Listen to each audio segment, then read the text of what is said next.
I am a stream thinker. What the hell does that even mean?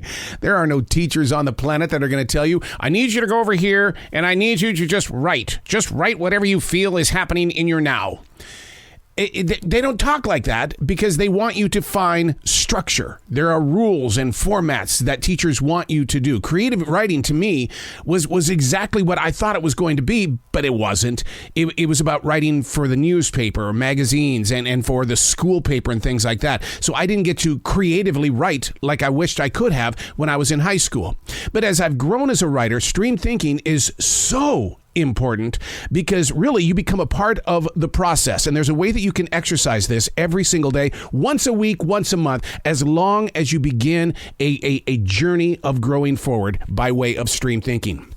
It's one page, 10 minutes to write, absolutely no editing. You've got to leave the perfectionist over there, okay? Because the perfectionist is never happy. They're just going to settle eventually, and then you're going to get upset. You're going to put your writing away. So one page, 10 minutes to write, no editing, and it gives you plenty of time to talk about it in the end. This is Stream Thinking, the Power of Now. And today we're reading from May 21st, 2022.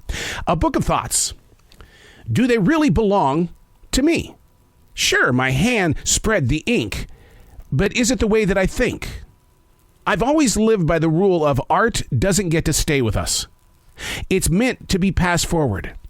A book of thoughts, the same.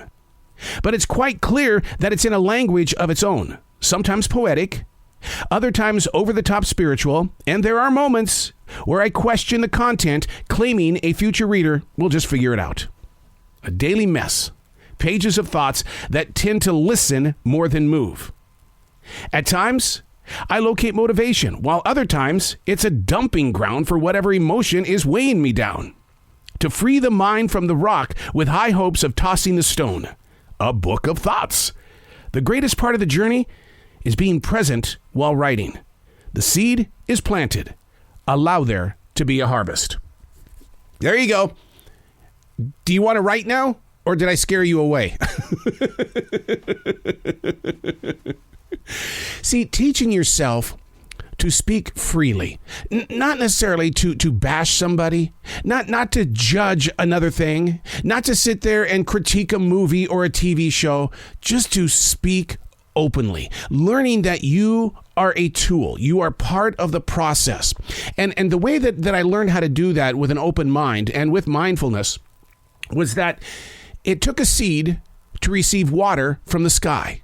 That seed became a tree.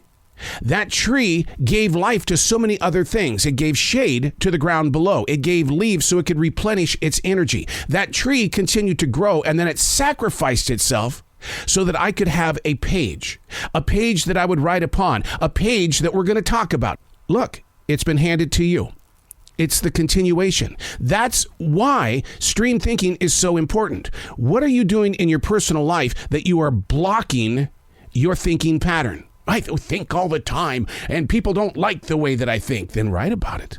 Write about it. Write about why don't you think they like what you think?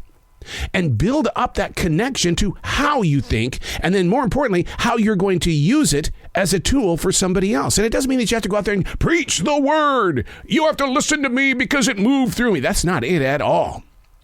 All it is that it's like, I heard something, and I want you to know about it. Not that I'm pushing it through you. I just want you to hear what I heard. Part of the continuation. Not the telephone game where everything changes by the time it gets back to you. It's just a thought that moves through you and reaches another person without judgment or the perfectionist. I'm Arrow, and that's Stream Thinking.